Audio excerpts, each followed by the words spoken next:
गांव के किनारे आम के घने बगीचे के पास एक छोटा सा घर था। मिट्टी की दीवारें, छप्पर की छत और आंगन में तुलसी का चौरा। यही था रामायण का घर रामनारायण का घर। उसी घर में रहते थे रामनारायण, उनकी पत्नी गोमती और छोटा भाई बबलू। रामनारायण उम्र में बबलू से 10 साल बड़े थे। पिता के गुजर जाने के बाद उन्होंने ही पूरा घर की जिम्मेदारियां संभाली थी। खेती बाड़ी का काम, घर का खर्च और सबसे जरूरी अपने छोटे भाई की परवरिश। बबलू तब मुश्किल से 10 साल का था जब माँ बाप का साया सिर से उठ गया था। रामनारायण ने उसे बेटे की तरह पाला। खुद का बचपन तो जिम्मेदारियों में गुम हो गया, पर बबलू को कभी कमी नहीं होने दी। समय बीता, रामनारायण की शादी हो गई गोमती से, एक सीधी सादी, संस्कारी और मेहनती लड़की। गांव में सब उसकी तारीफ करते थे। उसकी मुस्कान और बोलने का ढंग ऐसा था कि हर कोई प्रभावित हो जाता। शादी के कुछ ही समय बाद गोमती ने घर संभाल लिया। सुबह सुबह उठकर तुलसी पर दिया जलाना, गौशाला में चारा डालना, फिर खेतों में पति के लिए टिफिन तैयार करना, उसका हर काम पूजा जैसा लगता। बबलू अब जवान हो चुका था। 20 बरस की उम्र में उसका चेहरा आत्मविश्वास से भरा था। गोमती उसे बेटे जैसा मानती थी। जब भी वो खेत से लौटता, भौजाई पूछती, बबलू खाना खा लिया रे? हाँ भौजाई, आपने खाया?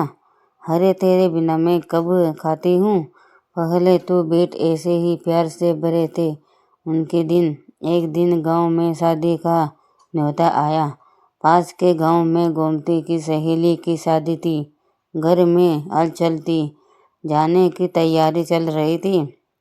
बबलू ने कसते हुए कहा, भौजाई वहाँ मिठाई ज़्यादा मत खा लेना, लौट के सिर दर्द होने लगेगा। गोमती मुस्कुरा दी, तू भी न बबलू बड़ा चिढ़ाता है। शादी में गोमती ने देखा कि बबलू अब सचमुच बड़ा हो गया है। चेहरा निखरा था, बातें संभल कर करता था।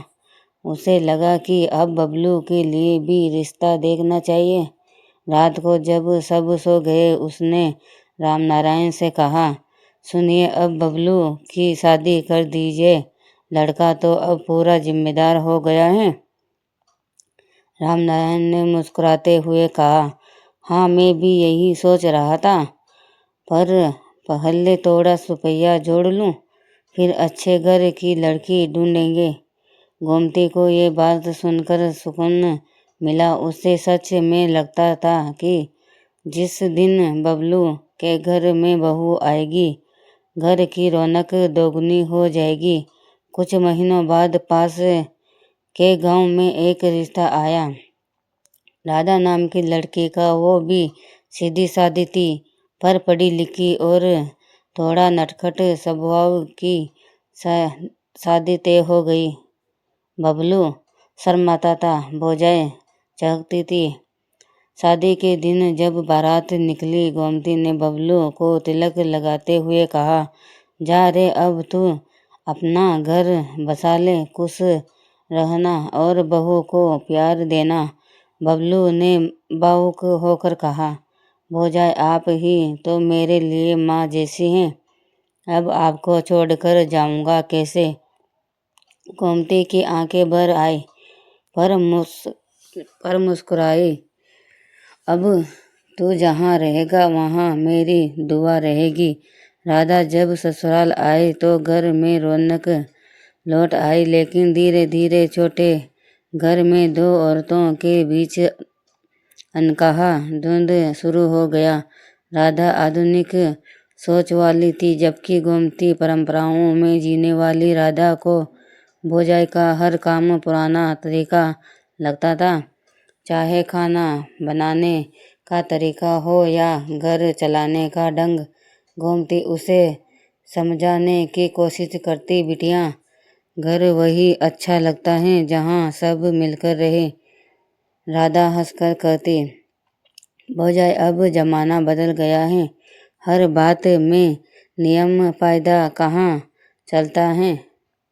शुरू में बबलू दोनों के बीच संतुलन बनाता रहा, पर धीरे धीरे उसे महसूस हुआ कि उसकी पत्नी को लगता है कि भौजाई उसे नीचा दिखाती है। एक दिन बात बढ़ गई। राधा ने कहा, भौजाई आप हर बात में टोक देती हैं, अब मैं बच्ची नहीं हूँ। गोमती चुप रह गई। उसकी आंखों में आंसू थे, लेकिन उसने कुछ नहीं कहा। रामनारायण ने जब ये सब सुना तो बोला, छोटी छोटी बातों में मन मत लगाओ गोमती, अब बबलू का घर अलग कर दो, सबका भला होगा। गोमती को झटका लगा, पर उसने सिर हिलाया, ठीक है, जो ठीक समझो। अगले ही दिन बबलू और राधा के लिए अलग घर बना दिया गया, बस 2 कमरों का। गोमती ने जाते वक्त थाली में चावल और तुलसी का पत्ता रखकर कहा, इस घर की बरकत बनी रहे। बबलू के चेहरे पर अपराधबोध था। उसने भौजाई के पैर छुए। भौजाई मैं नहीं चाहता था ये सब। गोमती ने बस इतना कहा, बिटवा परिवार बांटने से छोटा नहीं होता, बस दिल बड़ा रखना। कुछ महीने बीत गए। बबलू का घर चलता रहा, लेकिन भौजाई का आंगन सूना लगने लगा। जहाँ पहले हंसी की आवाज़ें गूंजती थी, अब वहाँ सिर्फ चूल्हे की सिकरियाँ भी। एक दिन बबलू खेत में काम कर रहा था, तभी पैर फिसल गया और पैर में गंभीर चोट लग गई। डॉक्टर ने कहा कि कुछ महीनों तक वो खेत में नहीं जा सकेगा। घर की हालत बिगड़ने लगी। राधा के पास पैसे नहीं थे और रामनारायण की फसल भी उस साल खराब हो गई थी। उसी रात जब बारिश हो रही थी, दरवाजे पर दस्तक हुई। गोमती ने दरवाज़ा खोला। सामने राधा थी, भीगी हुई और आंखों में पछतावा। वो बोली, भौजाई बबलू की हालत खराब है, पैसे की बहुत ज़रूरत है। गोमती बिना कुछ पूछे अंदर गई, अपनी बचत का डिब्बा उठाया। लो रे, रख लो, ओ मेरा भी बेटा है। राधा फूट फूट कर रो पड़ी। भौजाई मैंने आपको बहुत गलत समझा। गोमती ने उसका सिर सहलाया। बिटिया तब घर बनता है जब दिल मिलते हैं। कुछ महीनों बाद बबलू ठीक हो गया। उसने सबसे पहले भौजाई के घर जाकर उसके पैर छुए। भौजाई मैंने आपके बिना घर की कीमत समझी है, अब आप हमें माफ़ कर दीजिए। गोमती ने मुस्कुराकर कहा, माँ अपने बच्चों से क्या नाराज़ होती हैं रे। उस दिन के बाद दोनों घरों की दीवारें तो रही, पर मन फिर से एक हो गया। राधा अब हर त्योहार पर भौजाई के साथ मिलकर तैयारी करती। दोनों की हंसी फिर से आंगन में गूंजती। बबलू जब कभी खेत जाता तो जाते वक्त कहता, भौजाई आज भुट्टे बना लेना, लौटते वक्त साथ खाएंगे।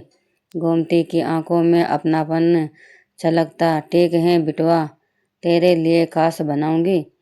गांव के लोग कहते हैं, जहाँ भौजाई और ननद में प्रेम हो वहाँ घर स्वर्ग बन जाता है।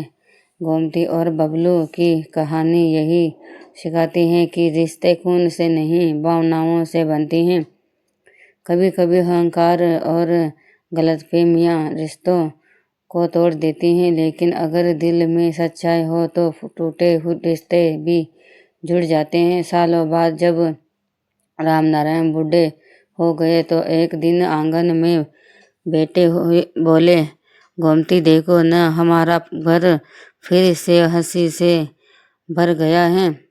गोमती ने कहा, हाँ, क्योंकि अब हमारे दिल में कोई दीवार नहीं रही। उसी वक्त बबलू और राधा आए। उनके बच्चे गोमती की गोद में झूल रहे थे। घर में तुलसी के चौरे के पास दिया जल रहा था। और वातावरण में बस एक ही भावना थी, प्यार, अपनापन और परिवार।